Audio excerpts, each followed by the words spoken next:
Hey, it's the second Cohn phone in one weekend. We got breaking news here. Brock Purdy says that he's not really sure, honestly, if he's going to play this year. That's very interesting. He apparently said this on an interview that he was doing for Buffalo Wild Wings because he has a sponsorship. I don't know. I wasn't on this interview or this call, but um, a lady from Yahoo Sports was on it, and she quoted him as saying, "Not really sure, honestly, if he's gonna play this year." I assume she didn't invent that quote. I assume she didn't. I assume that's nonfiction. If it's fiction and she invented the quote, she'll either have to retract it, apologize, get fired, mention this every time she ever tries to get a job that she essentially plagiarized. Inventing quotes. You can't do that. So I'm assuming she got this right. She works at Yahoo. She's reputable. And frankly, I believe it. It doesn't mean here's how I read it with Brock Purdy. And then I'd love to get you guys to call in. We got Niner Gang. We got Cohn already waiting. Cohhn's first because Niner Gang was yesterday. Love you, Niner Gang. But we got to get some new guys in here. So here's the way I read the Brock Purdy situation. This is unprecedented territory. These injuries are baseball injuries. And pitchers come back in 6 to 7 months, but they don't have to worry about getting hit. Football, it's different. The only other quarterback that's had this procedure is Nick Mullins. So let's compare Nick Mullins to Brock Purdy. Nick Mullins had this procedure on January 26th, 2021. That's about 6 weeks before Brock Purdy in the offseason timeline. Nick Mullins was cleared to participate in training camp. He was signed by the Eagles, didn't participate in OTAs or minicamp, but he was there for training camp, got good reviews from reporters, was fully cleared, played in preseason, was awful. I mean, say what you want about Nick Mullins, but he was way worse than normal. He completed 55% of his throws. He averaged like 8 yards per completion. He was just checking down and not particularly effectively, and he was really erratic. So he got waived by the Eagles. Then he got picked up, put on the Browns practice squad. He eventually started a game week 15 for the Browns that year. Again, didn't have an arm, averaged like 7 yards per completion. He was just trying to survive while his arm was coming back. So was he cleared? Yes. Was he good? No. He was way worse than normal. It took him a year to get back to what he always is. Now he's back, which is good news for Brock and his future. But if they have Brock come back this year, first of all, he's 6 weeks behind where Nick Mullins was. No guarantee he'll get any training camp or preseason. And even if he does, based on what Nick Mullins went through, was the only other quarterback who's had this procedure, Purdy's going to stink. He's not going to play well. I mean, he's not physically that much different than Nick Mullins. He's a little bit quicker, but in terms of stature and build, they're pretty freaking similar.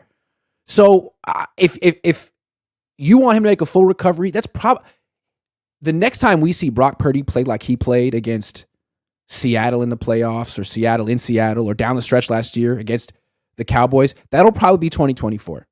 So he could play this year. He'll probably get cleared, but is he going to give the Niners the best chance to win? I don't know. He doesn't know. And if he doesn't, will he play? Probably not. And that's why he said probably what he said.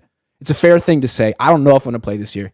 I don't know if I'm going to give the Niners the best chance to win. We'll see what happens. We'll take it one day at a time. It's a fair way to approach it. But I think it's quite likely that he starts a season on PUP. And if Trey Lance or Sam Darnold or whoever they draft this year is winning, they'll just roll with it and say, you know what, we got Brock next year. He's our franchise quarterback, or maybe. And we'll have him 100% next year. No reason to rush it. Because if you rush it and bring him back this year, what are you getting? If Nick Mullins is any indication, you're not getting anything close to what you had last year from Brock Purdy. So that's why I think he said what he said. I'd love to hear what you guys think. Also, it's NBA playoff season. I know you guys are watching Warriors Kings. It's a fascinating series. This could be the end of the Warriors dynasty. If you watch the game, if you have thoughts, I'd love to hear it. I'll be here for the next 55 minutes. So that's it. So let's make it count. Cohn. Hey, how are you? Good to see you, man. How you doing? Good to see you. Very well. How about yourself? Good. So, can I just say one thing? I'm a conspiracy. You can say two things. Conspiracy theorist that I think that Trey Lance video was Trey Lance and the 49ers trying to up his stock, for trade value. That's the way I took it because it reminded me of when he was doing it when he was trying to get the first overall pick or the second pick or the third pick. It had almost that draft S5 to it. Why have it out unless you are showing other teams that he's completely healthy? Why? I saw it as Lance and his agent, but maybe the Niners were involved too. I just feel like the Niners are so hands off the trade at this point that they could care less. But maybe you're right. Maybe you're right. What if it was definitely orchestrated for that reason. I'm with you. Okay. I'm with you. All right. Yes. And then the second thing is that I do believe that they are going to push Brock to play either the second game or the first game. I think they're all in because. What if he doesn't look good in practice, though? What if he has considerably less arm strength like Nick Mullins did his first year back? I'm just saying. I'm not going to lie to you. I frankly don't think when I saw Jimmy Garoppolo in 2019, that 2020 team, he was a shell of himself, and he looked like he shouldn't have been out that soon with his injury. And he looked like he got a little bit better towards the middle of the year, right? And then that was his baseline from that point on. In my mind, but that's Kyle's MO. He's already done this before. RG3. He already pushed. Hey, you're cleared? Get on the damn field. He's already clear. And here's the other side that I think people aren't elaborating on is that Jimmy was never the same player after that injury. No. He was never the same player. Mentally, he was never the same player again. No. He did not move like he used to. He did not take calculated risks until this year, which I felt like he had to do that, or else I don't think he would have got the payday from the Raiders, right? He had to go a little off script a little bit. And he didn't do it that much. Right, and he didn't even do it that much or that well. I just feel like Kyle, in his mind, is going to push Brock and say, hey, listen, you do really well. You do good. You get on the field. You're going to earn, the Cabo treatment. You'll get a huge contract. But there is the other side to it that the minute he gets injured, bye-bye Brock. Yeah. Right? And so Brock's got to decide, is it worth the risk?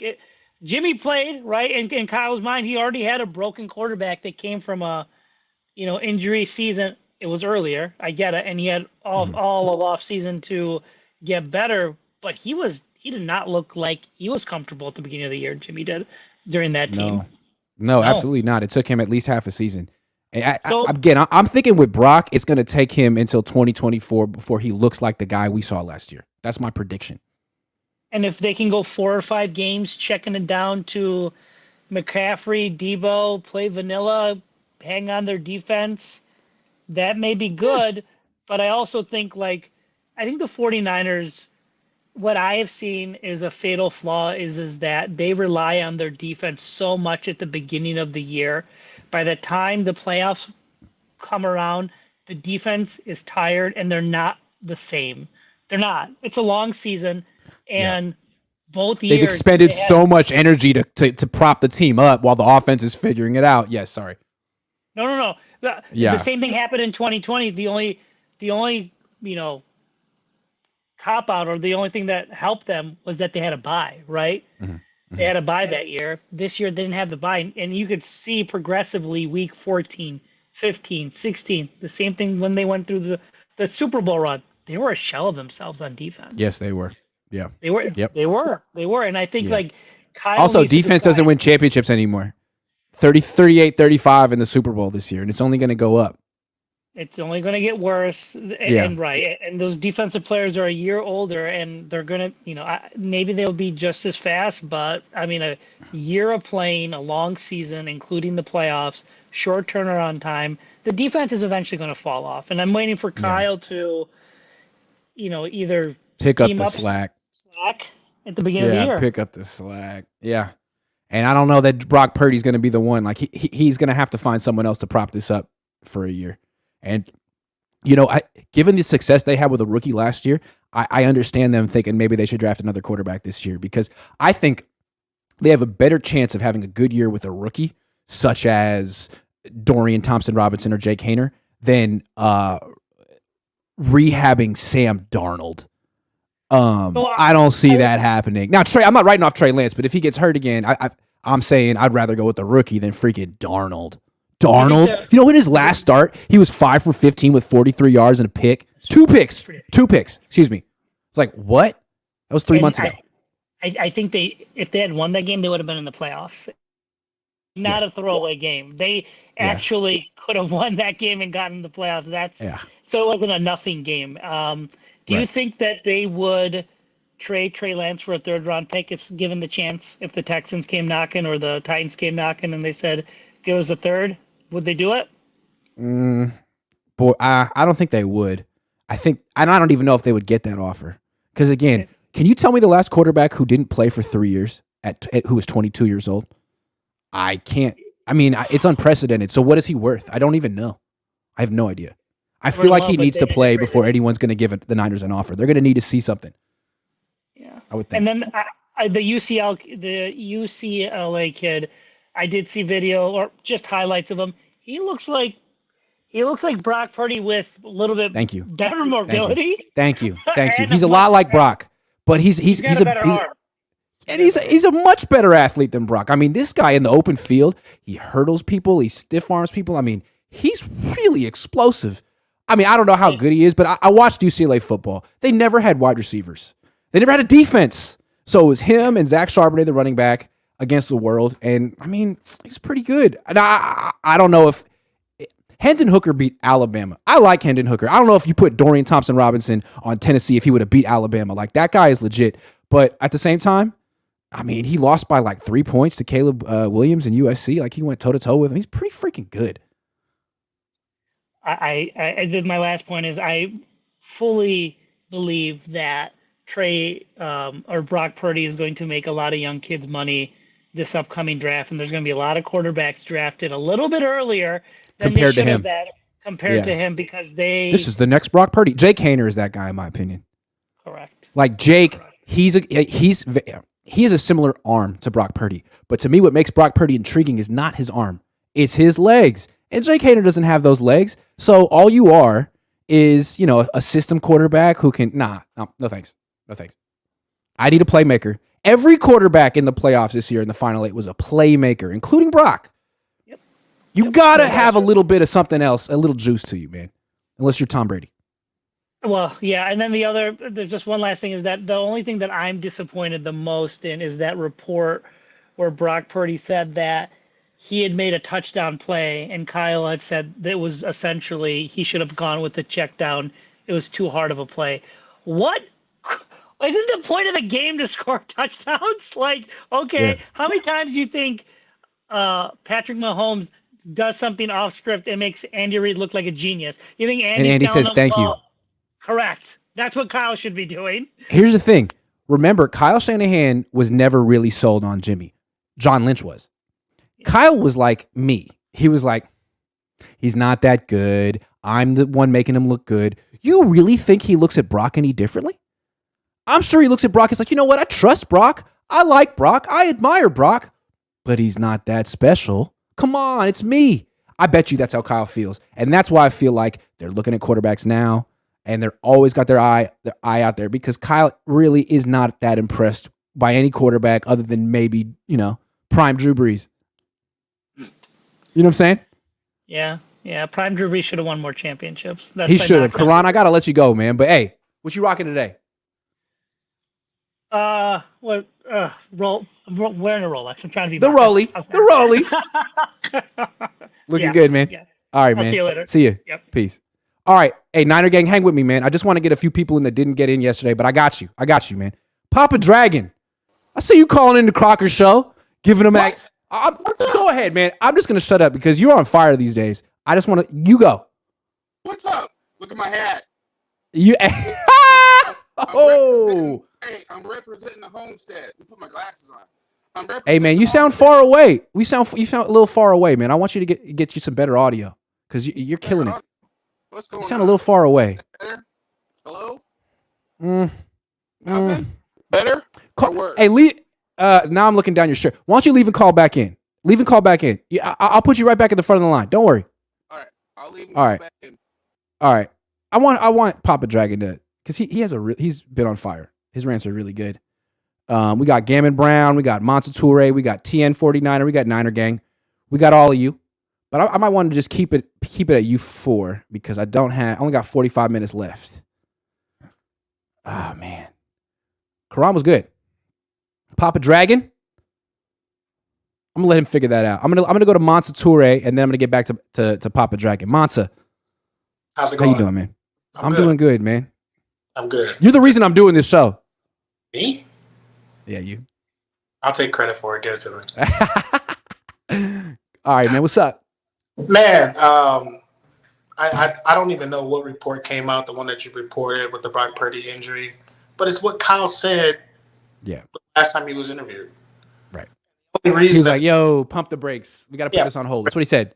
and he's not rushing Brock back. And the only reason that they wouldn't rush Brock back is because they believe in Trey. You think he believes in Darnold? I think he believes in himself. Is how I feel about Kyle Shanahan. You know what I mean? Yeah. You know what I'm saying? Of course. Yeah. He is the walrus, cuckoo, cuckoo. He believes in himself.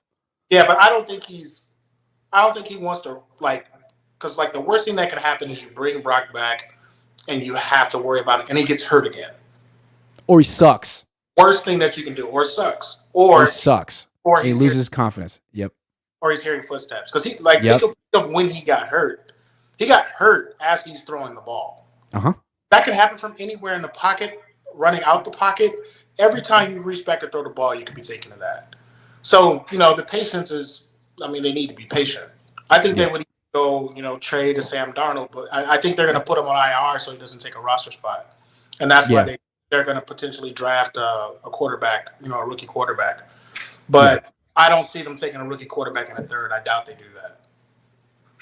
Hey, the reason I said that is to be a troll. No, honestly, it's because Kyle Shanahan's going to make those 3 picks in round 3. Those are his picks. And if he falls in love with a quarterback, he won't wait. He took C.J. Beathard in round 3. You know what I'm saying?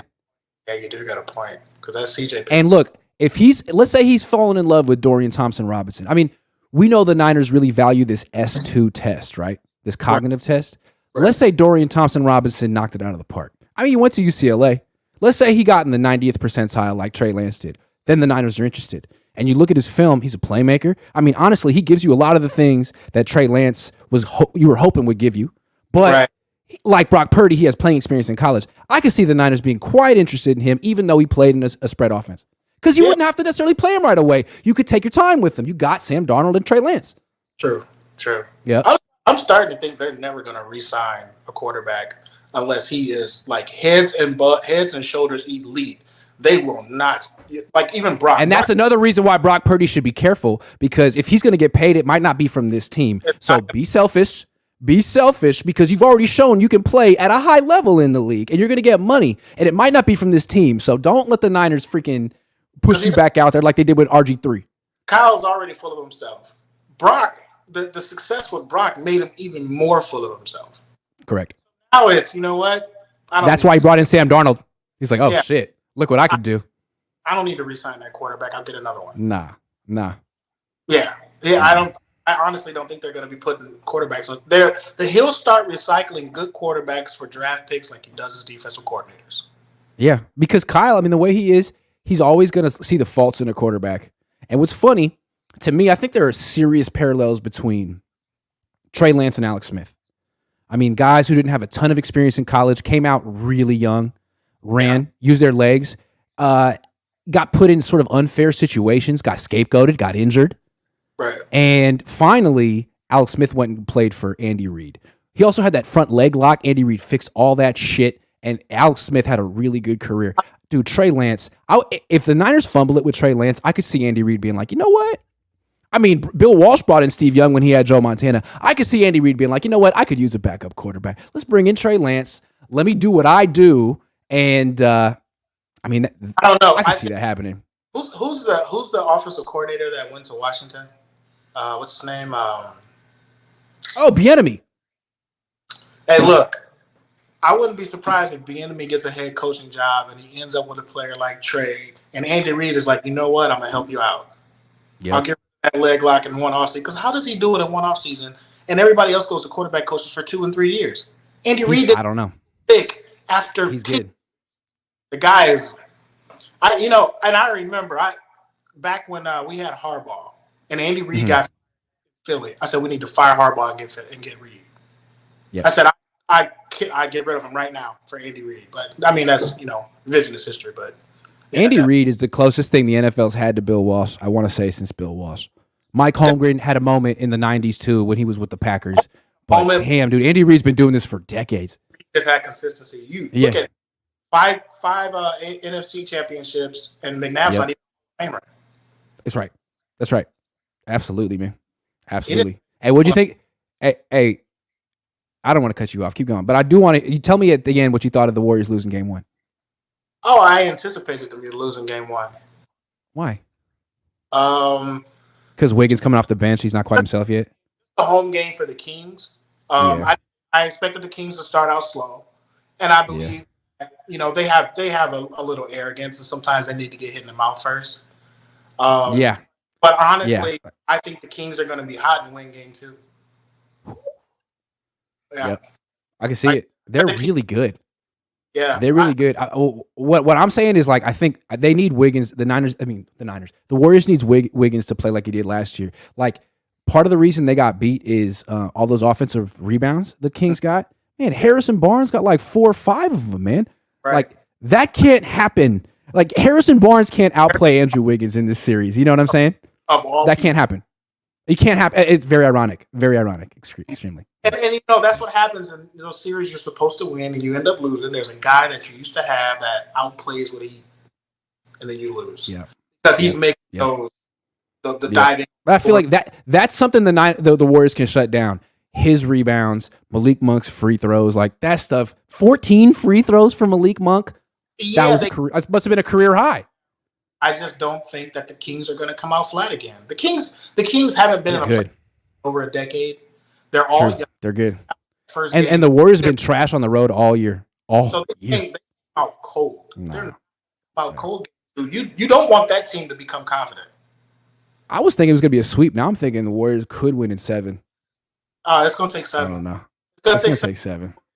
Anyway, Monsa, I think we're losing people here. But thank you for talking basketball with me, man. Always. Have a good one. All right, later. TN Niner the Gammon. What's up, TN Niner? GC, would it be? What it do, what it don't do, what it really do. No. Man, the more things change, the more they stay the same. It's another offseason of the same stupid quarterback carousel. Drama. And the thing that I'm tripping that people can't figure out is, don't get me wrong, I love what Brock did. It was the sum of the parts, not just him. He had Christian McCaffrey. He had a fully healthy George Kittle. He had Brandon Ayuk. He had Debo. Shirt in the pool Debo. He missed a few games. Remember, it was shirt in the pool Debo, baby. Shirt in the pool Debo. So now I did see some pictures where he was actually working out this offseason. So maybe he'll do something this time, hopefully. But I honestly think we just need to stick with Trey. I don't want to hear anything about Sam Darnold. Jesus Christ, how many times do we have to watch this guy get a chance and suck? He sucks. Yeah, agree. Like his last start of his career, week 17 last year, his quarterback rating was 2.8. Trey Lance never would be that bad, and if he was, you'd never hear the end of it. Like I put out a video last week saying that there are some similarities between Sam Darnold and Alex Smith. I actually think there are much more similarities between Trey Lance and Alex Smith, in the sense that Alex Smith ended up being a winning good quarterback. I don't know that Sam Darnold's ever going to get there. I think Trey Lance will, and I think that's why the Niners need to focus on him and not that loser. And Sam, I'm so sorry, Sam. No, it's the truth, bro. Sam Darnold was a product of a terrible quarterback draft, and being the quarterback at USC and having a pretty impressive win record. It's like, man, Sam Darnold's gonna be the next guy. And I watched a couple of clips. I was like, I'm not really seeing anything out of the ordinary with this guy. And yeah, I mean, Drew Rosen looked better than him. That was the Rosen draft, right? It was the Rosen draft. And I think the reason that Rosen's out of the league and Darnold's still in is purely the fact that Darnold's a little bit more likable, a little bit more down to earth, and Rosen was really arrogant. I think that's basically the difference right now. Yeah. Like Darnold. I don't know. That's basically it. Remember when Josh Rosen came in and said that he was gunning for Tom Brady's Super Bowl record and that he was by far the best quarterback? Like, dude, shut up. Well, the other complaint was the fact that he was a rich kid. So it was jokes about, is he going to be more focused on football or trying to get to the tennis court or the golf. And Darnold, court. I don't think was. Darnold wasn't. He was a, regular kid. Yeah, But, just a regular dude. But I never saw anything extraordinary about him. But all in all, just cut the BS out. Don't rush Brock back. Play with Trey. Let him get through a full off season, because it would make zero sense to rush that kid back in the middle of the season. So if he was to come back, he would week 4, maybe week 5 at the earliest, maybe week 8. So you're gonna throw him straight into it with no off season, no real game experience or anything. He could be a shell of himself. He could be a total shell of himself. And again, Nick Mullins was a shell of himself in 2021. Dude, it's not. He can be. He's going to be. He's going to be. Now, he should be fine in 2024. But if he's as good as John Lynch says he is, they should be real cautious, right? I mean, there's a future here. I would bubble wrap it. I wouldn't try and rush it back. No. Get that man away from the microphone, please, because every draft time another quarterback. Be careful with Brock, and take the long view here, because again, you could have struck gold there, but you also could ruin him. Like Kyle ruined Robert Griffin III, freaking, what was that, 10 years ago? About 10 years ago. So don't repeat history, Kyle. No. And play with what you have. Give Trey the same opportunity with the same plays. Do not use him as a running back. Kyle Shanahan is the only coach I've ever seen that runs through quarterbacks like a running back. Because you got to evaluate Trey as a quarterback. You can't move on from him until you know what you have from him as a quarterback. And it felt like they were using him as a running back to sort of buy time. They're like, look, we didn't develop him. We didn't do our homework. But we're doing it now. And in the meantime, we're going to run him. It's like, nah, you can't run him out of town before you at least give him a chance. Because the one time you gave him a chance running your offense, playing quarterback, he won. He freaking won. So give him another chance, a second chance. He adds a different dimension to your offense, and I think that's the problem. Mr. By the Numbers will not acquiesce and turn his offense over to a true playmaker. He wants you saw what Purdy adds just by being able to move. Like Jimmy Garoppolo is stationary. Brock Purdy is Jimmy Garoppolo with movement. And that added so much to the offense. Well, Trey Lance can move too, but he also gives you the ability to push the ball down the field, which Brock and Jimmy don't give you that. You have to push the ball down the field. Now, Trey has to prove that he can get the ball out of his hands quickly and hit the layups, but frankly, that's attainable. I don't know that Brock's ever going to be able to really push the ball down the field, especially after this injury. So that's why you got to keep both of them. Definitely, you saw a couple passes in the postseason where he was pushing it down the field, and it was like somebody could get under that and it could be really bad. Remember, his best deep throw of the year was to Brandon Ayuk. Brandon Ayuk had to stop, turn around, wait for the ball on the left. Yes. Remember that? I think he's just not that kind of a guy. And now with this injury, it's going to be a while before you can throw deep like that again. Yes, if I remember correctly, that ball may have had a slight wobble too, but not going to say anything about that. But fair is fair. Yes, but the main thing is, if you go back and look at all the splash plays Trey's had, it's been uncharacteristically out of Kyle's wheelhouse. It's 20+ yard passes, people running wide open. It's like I can think of 2 or 3 deep throws to Debo, 1 deep throw to Raymond McLeod, and 1 preseason deep throw to Danny Gray. You want that. You know what's funny is Philly, and I always mention Philly and their strand of offense, Indianapolis, it's much more college-ish. And it's what Tennessee did. And it's people hold it against Hendon Hooker. It's a lot of throws behind the line of scrimmage. A lot of low risk throws. Throws behind the line of scrimmage, throws to the sideline, and throws deep. Not a lot of throws over the middle. Kyle lives over the middle because he feels like he can open it up with the play action, which is great. But they're not home run throws, and they're risky. Those where the picks come, right? Because you got to layer the ball. You got to layer the ball. And if you're a little bit high, you're a little bit low, pick. But Philly, they're throwing bubble screens. They're throwing outs. They're throwing goes. Like it's a lot of low risk, high reward stuff. Because I'm just saying, Trey fits that. Yes, they're playing to Trey the fits that. Of what they have. Yeah, it's like, is Trey going to be able to hit that 15-yard throw over the middle?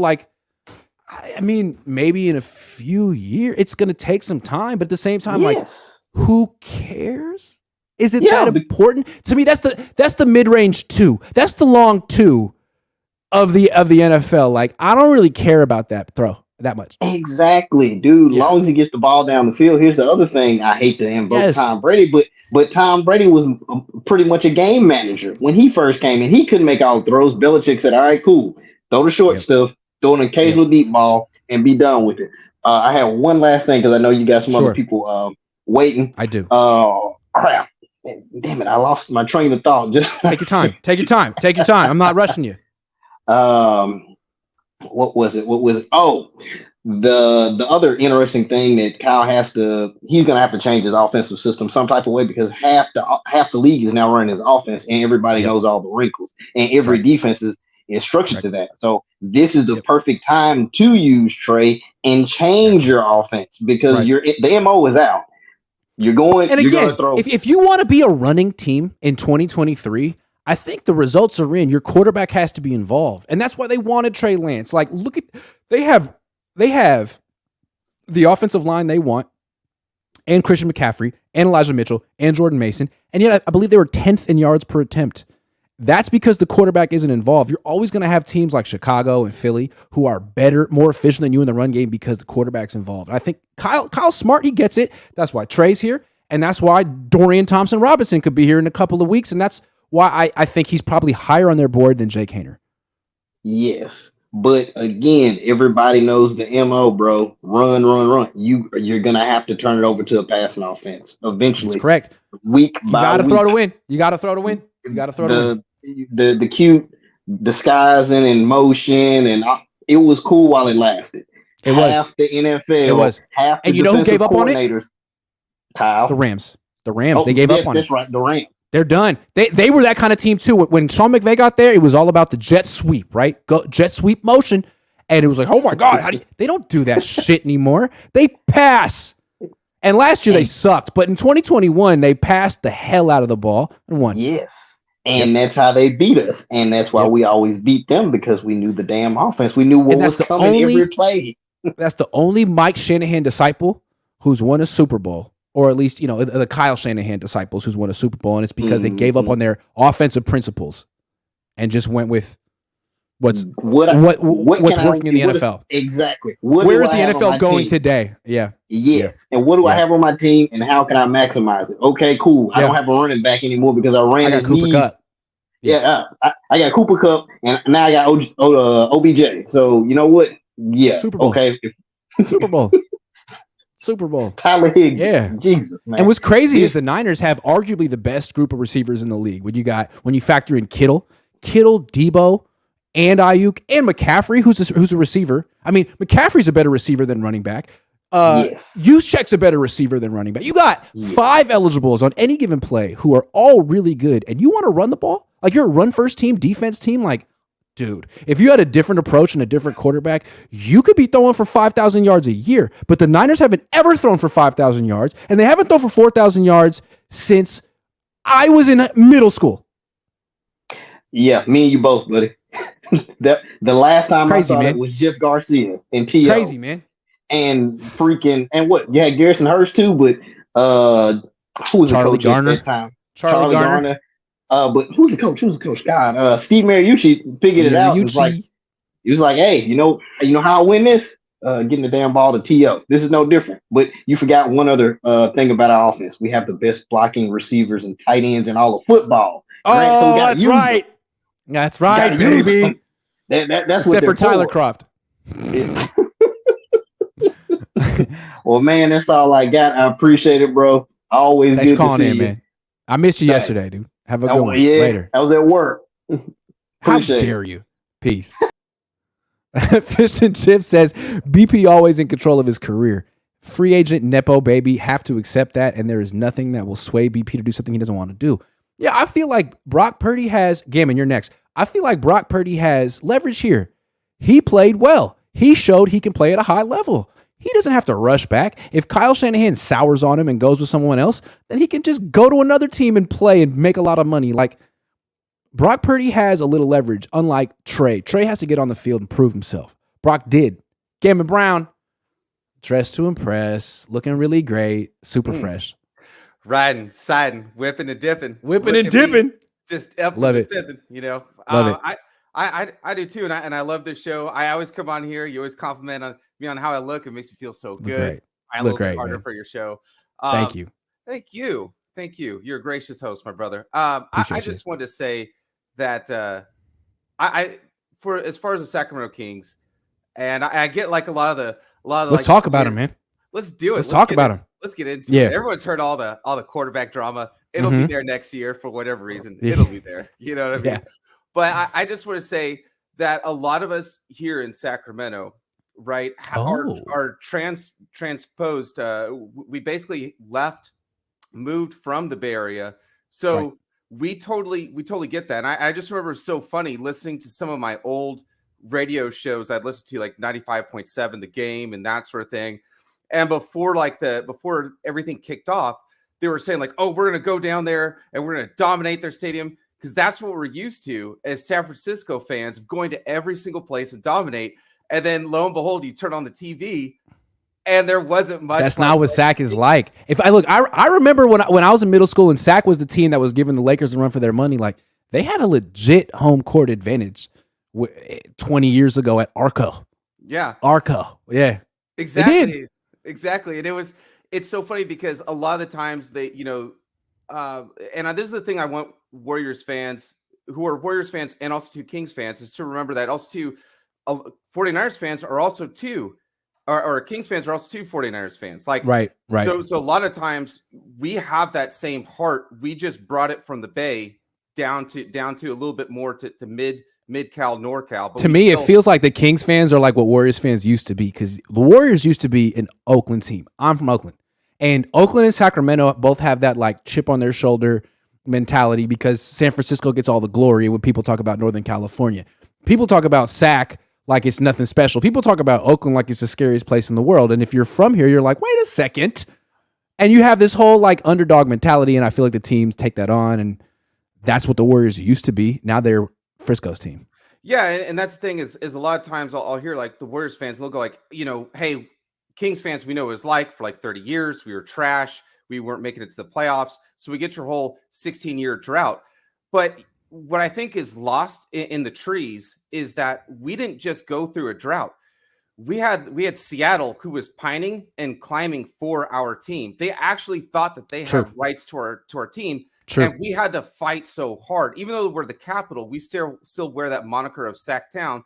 Big ups to anybody from the 9-1 Sizzle. We're up in here and we're repping, but we're not going anywhere. But we are, like I said, we are the cousins to the Bay Area. We are you. And I grew up there. And so then coming down here, I just adopted that, but we brought that same mentality down here. So we may not travel, but we're used to everybody talking down to us. With the Lakers and the Hollywood, everything that they have going on, it hurts, but we're not surprised that it's coming down from other fellow like 49ers fans. But don't get it twisted. Like, we fought tooth and nail, and other people thought we were dead to rights and thought they were going to take care of It's great to see the Kings back in the playoffs, because that Kings-Lakers rivalry when I was 12, 13 years old was amazing. It was phenomenal. It was so good.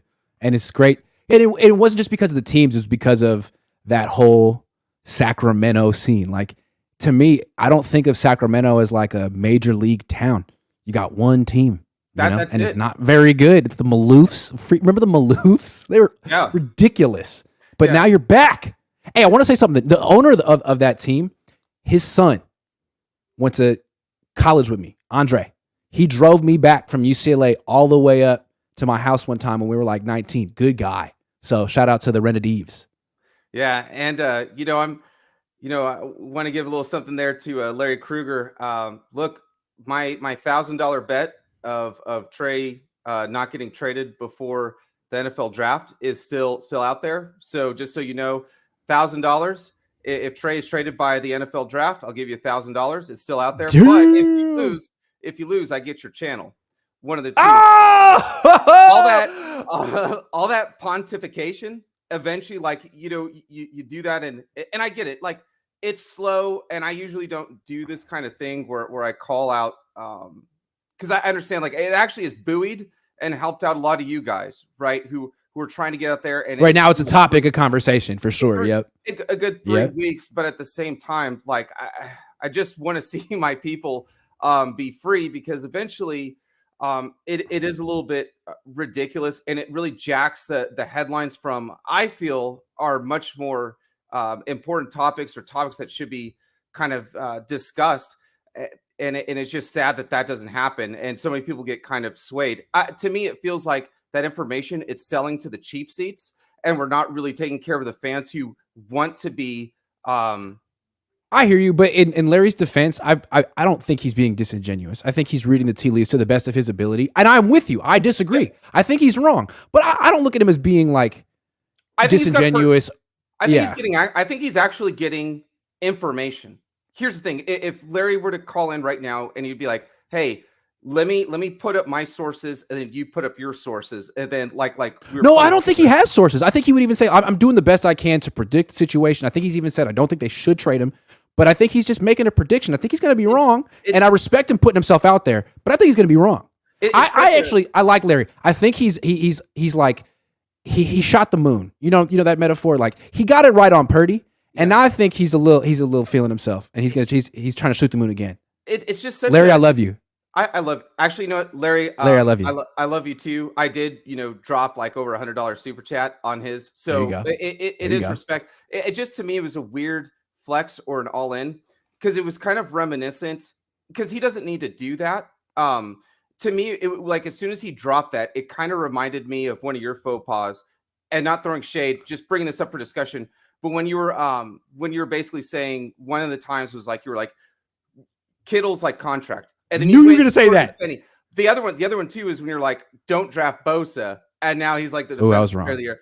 Or 2021, when you're saying that the Cliff Kingsbury Cardinals were going to win the Super Bowl. It was like those three things. But the last time you ever did that was like a couple years ago. And it was funny too, because I kept saying, like, I really like the Cardinals. That team is really good, and everyone's like, yeah, but Cliff Kingsbury sucks, and I was like, yeah, but the team is really good. It was like, yeah, but Cliff Kingsbury really sucks. So that, yeah, okay, fair enough. And we're all susceptible to those. To put myself out there, right, in case Larry is watching, or somebody takes this and they misconstrue my words. I was the one who was thinking last year that Brock Purdy wasn't even going to make the team. I didn't think Aaron Banks was going to be as good as he was.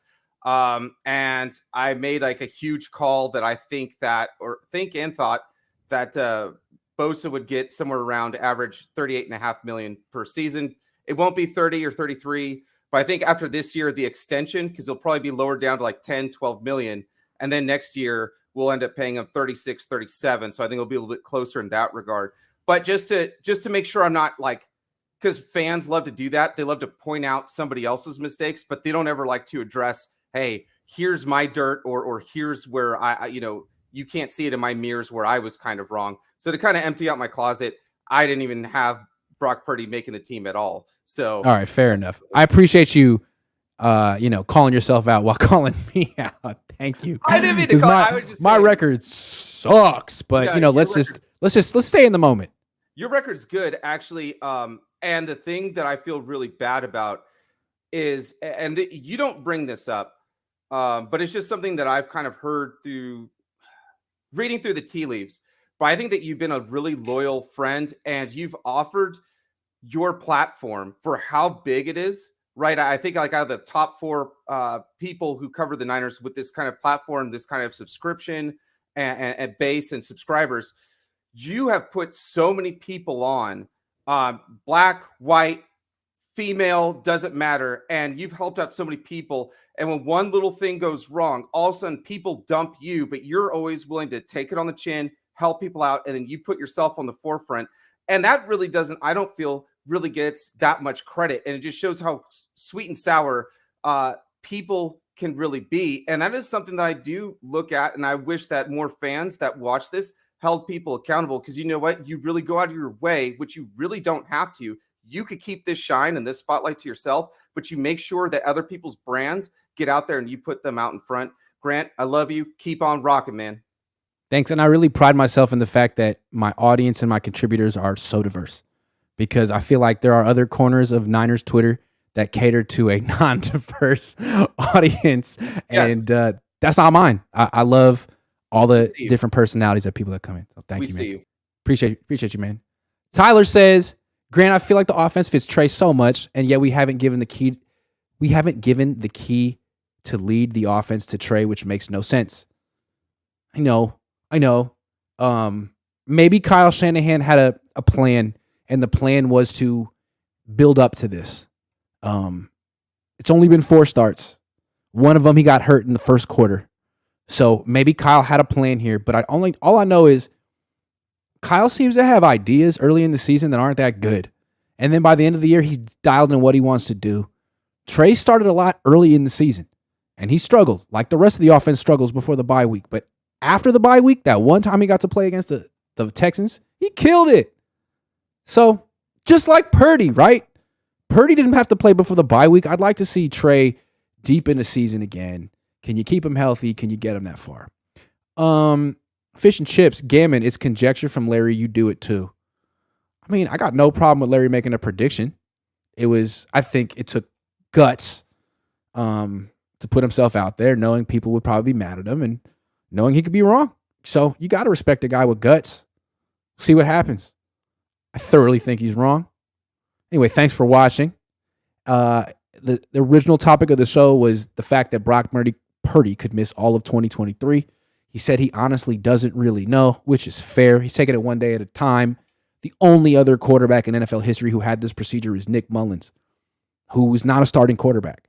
So he had the procedure 6 weeks before Purdy. He was there for training camp and preseason. He sucked in preseason. He got waived. He eventually started week 15, sucked again. And now he's back to what he used to be. So if that's what Brock Purdy is, they probably shouldn't play him in 2023 because it might not be good for the team or him. Ricky Phillips says, I'm a huge Niners fan, and Grant helps keep me honest. He plays devil's advocate for me, LOL. Thanks, Ricky. Appreciate you guys. Warriors play again tomorrow night. I'm going to be doing Warriors analysis through the playoffs because I know you guys are all watching that team. It's interesting. Why not? I'm not going to pretend like I know more about this sport or this team than you guys do, so help me out, all right? I'm new. No, I used to cover him. I know a little something.